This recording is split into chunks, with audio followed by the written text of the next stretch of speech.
Olá, amigos. Vamos dar continuidade às nossas histórias. Nós vamos continuar a parte da implantação do Luzamba, né? Que foi uma série de atividades ao mesmo tempo, que até me trouxe algum problema de como eu preparar esses vídeos para poder ter o máximo de abrangência possível dos fatos que ocorreram por lá. Lembre-se que nós tivemos muito pouco tempo de projeto, né? Lembra que eu falei no vídeo anterior, de julho de 91 a outubro de 92. E muita coisa aconteceu ao longo desse tempo. Então havia um paralelismo muito grande de atividade, né? De várias áreas, de metalurgia, de geologia, de exploração, de engenharia civil, enfim, de própria implantação administrativa, técnica, enfim, uma série de aspectos andando ao mesmo tempo. E para poder falar sobre todos eles de uma vez só seria praticamente impossível. Então eu estive pensando na estruturação desses vídeos e adotei falar para e passo cada atividade específica. Eventualmente nós vamos falar de uma atividade que foi logo no início, falar mais lá na frente, mas é que eu vou mudar de atividade, né? Para poder permitir abranger o máximo possível da realidade do projeto. Então, hoje o que eu quero falar é a continuidade daquela implantação que fiz referência no vídeo anterior, onde já dentro de Luzamba, iniciando as atividades de reforma da estrutura que lá existia. E nos deparamos com o primeiro problema. Nós ainda estávamos em Cafunfo, com a base, mas íamos a Luzamba e voltávamos, né? Tínhamos na nossa equipe uma arquiteta, chamada Rochelle. Eu acho que todos que viveram lá lembram dela, na fase pioneira principalmente. Era a única mulher e tínhamos um alojamento, só tinha uma casa, né? Então tínhamos que compartilhar, principalmente na parte de alojamento, né? Com ela também. Mas ela foi muito madura e os colegas que estavam lá também foram muito maduros e conseguimos fazer esse período de desconforto para ambos, né? Fazer disso um prazer e foi muito bom, e a Rogéria nos ajudou bastante na parte de projeto, de anteprojeto até, de coisas que iam ser feitas em Luzamba.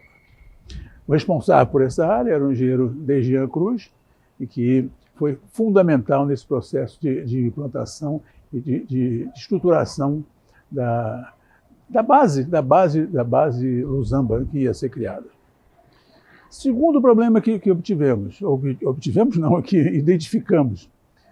foi a incompatibilidade da atividade de construção civil com a mão de obra disponível na região. Mão de obra essa que estava fora do mercado já há algum tempo e sempre trabalhando em mineração, com atividade de mineração. A construção civil não era efetivamente uma atividade corriqueira naquela região.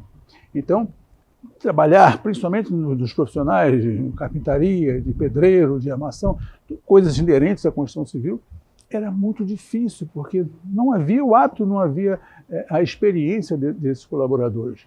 Foi um problema muito sério para nós. Nós tínhamos a consciência da necessidade de utilizar a mão de obra local, mas tínhamos a consciência também que tínhamos um prazo a cumprir, porque tudo era muito rápido, tudo precisava acontecer, porque precisávamos mais urgente possível iniciar as atividades de exploração, mas para isso a infraestrutura tinha que estar pronta, né? Tivemos que tomar uma decisão, e essa decisão foi de recrutar profissionais do Brasil. Tivemos uma experiência antes de trazer encarregados portugueses, também não deu certo, então tivemos que buscar profissionais do Brasil, mesmo operacionais mesmo, carpinteiro, pedreiro. Enquanto isso se desenvolvia um trabalho de treinamento, de formação da mão de obra angolana, no sentido de permitir a presença desses profissionais brasileiros no menor tempo possível, né? Porque o objetivo, como eu disse, era realmente ter a mão de obra local, não só por questões do nosso papel dentro desse processo, como também até mesmo por causa de custo, né? Porque você trazer um pedreiro, um carpinteiro do Brasil para trabalhar em Angola, o custo era muito maior do que ter um profissional da região. Bom, enfim, isso tudo começou a acontecer. Nós vamos falar um pouco em outros vídeos, na parte de formação, as atividades que desenvolvemos, as ações que desenvolvemos para dar formação a essa mão de obra local, mas isso vai ser tema de um vídeo à parte. Paralelamente a isso, e enquanto todo o processo de mobilização não acontecia na sua plenitude, do pessoal que viesse para o Brasil, tivemos que, não podemos parar, então começamos a buscar alternativas. E as alternativas estavam desde uma fase pioneira, onde tínhamos barracos de lona, vocês vão ver aí nas fotografias que vão ser apresentadas, até identificamos uma empresa tcheca, que fazia reforma de containers, contentor, como é chamado na Angola, para transformar aquilo em alojamento, transformar aquilo em escritório. De uma forma bastante rápida, né? Sem muita necessidade de mão de obra especializada. Então, contratamos essa empresa e nós tínhamos contentor, o que não faltava na Ilusamba, porque tudo era importado, então tinha muitos containers. Então, eles eram reformados e criava a condição de a curtíssimo prazo, as pessoas se instalarem para começar a viver dentro de Ilusamba, né? Para acabar aquele vínculo com o Cafunfo, desse deslocamento diário para Cafunfo. Paralelamente a isso, também iniciamos um processo de identificação de outras alternativas. Contratamos uma empresa brasileira, a Madesat, que foi quem construiu a Vila do Gamec, que tinha solução de casa de madeira, pré-moldada. Facilitava, mas também precisava o uso da mão de obra local. Eles trouxeram mão de obra do Brasil, mas mesmo assim não dava conta. Então, esse processo, a qualidade era muito boa, mas a resposta que precisávamos de curto prazo não aconteceu muito bem.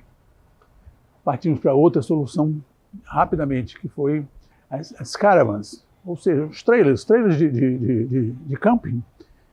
Fomos à África do Sul e compramos uma série deles. Tem aí uma série de fotos que vocês podem ver, onde aparece esses contêineres espalhados numa área próxima à nossa guest house, como solução. Tinha caravanas dessa que moravam 2, moravam 3 pessoas, às vezes até 4. Conforto relativo, mas efetivamente permitia que a equipe começasse a ficar junta e podíamos trazer mais pessoas, porque a necessidade de pessoal era muito grande. Enquanto isso, aconteciam as reformas, né, das casas que lá existiam. Vocês vão ver uma fotografia geral da vila de Ilusamba, onde tinha lá aquelas casas e a guest house, tudo isso estava sendo reformado ao mesmo tempo. Aquilo que ia ficando pronto, a gente começava a usar e botava uma caravan, botava um container reformado para poder aumentar a capacidade de alojamento, para que para e passo o processo começasse a acontecer e a condição de trabalho continuasse também. O fato é que tínhamos um outro problema, que a solução que foi dada para isso foi maravilhosa, mas naquele momento inicial, a forma de comunicação, nessa época não existia telefone, não existia celular, não existia internet, não existia nada disso. Então o que se fazia era o telex. Lembram do telex? O telex é uma coisa bem antiga, né? Mas era a solução que nós tínhamos, telex.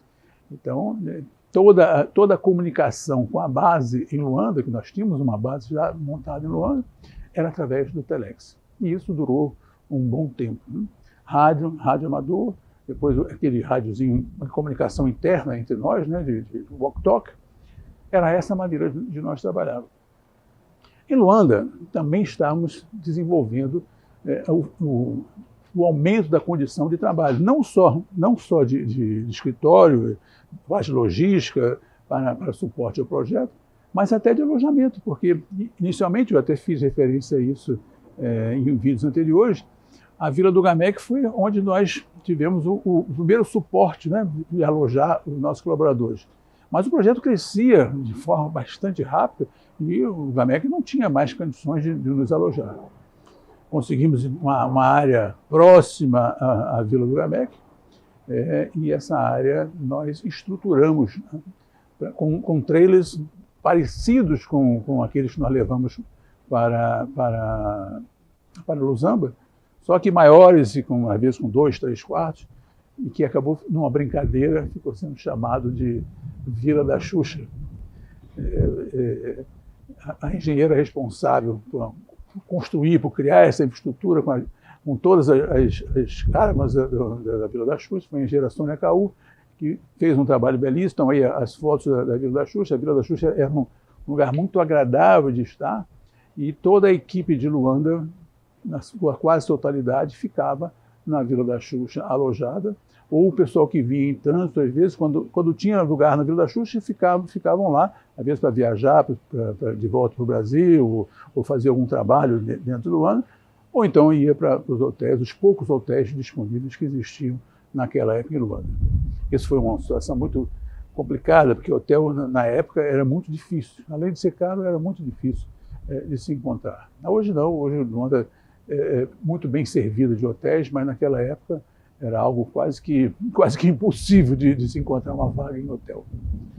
Então foi assim que o processo iniciou, sabe? A chegada de gerentes estrangeiros, não brasileiros, digamos assim, foi outro fator muito relevante e que vai merecer um vídeo próprio para isso, para a gente, que nós estamos trazendo. Nós tínhamos a necessidade de nos adequar à cultura local, à cultura angolana, a cultura Chokwe, que é exatamente a etnia que prevalecia lá na área do projeto, mas nós começamos a receber gerentes, e não só gerentes, técnicos também, de várias nacionalidades. Nós chegamos a ter 18 nacionalidades diferentes no projeto.